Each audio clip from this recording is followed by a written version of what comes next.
सकाळी उठले, दिवसाची सुरुवात मॉर्निंग वॉकनी केली. सोनू दीदी होती सोबत. घरी आले, फ्रेश घेतला. फ्रेश घेऊन झाल्यानंतर मी माझ्या अटुकल्या आणि पिटुकल्यांना खायला घातलं. खायला घालून झाल्यानंतर मी फ्रेश झाले.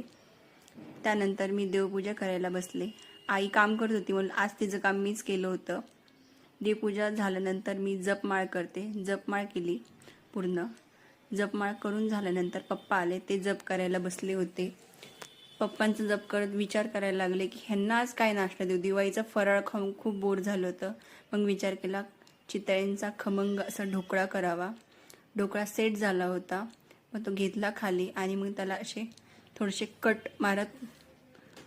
त्यानंतर सायलीने फोडणीची तयारी केली होती. मग मी वरून त्याला थोडीशी फोडणी दिली.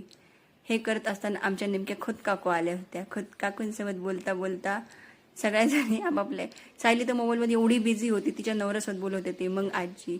हे सगळं झाल्यानंतर माझं स्टुडंट आले होते. स्टुडंट आरी वर्क करत होती. त्यानंतर खूप बोर झालं. मी खाली आले आणि मी कमळी बघत बसता आजीने सहज मोबाईलमध्ये पाहिलं. आजी म्हणायला लागली, काय बया आजच्या पोरी नुसत्या मोबाईलमध्ये गुंतलेल्या असतं, काय करतं असं काय माहिती. हे सगळं झाल्यानंतर मी जरा डोकून पाहिलं बाहेर. अख्खी सोसायटी हिथून तिथून मला सामसूम दिसत होती. कोणच दिसेना. इतकं बोर झालं. मग शेवटी पाहिलं वेदिका आलेली आहे. मग वेदिकाला बाहेर बोलवलं आणि वेदिका हेड डक्कन मला बोलायला लागली. मग विचारलं वेदिकाला काय काय केलं सुट्ट्यांमध्ये. छोटंसं विचारलं. वेदिका एवढी सांगायला लागली,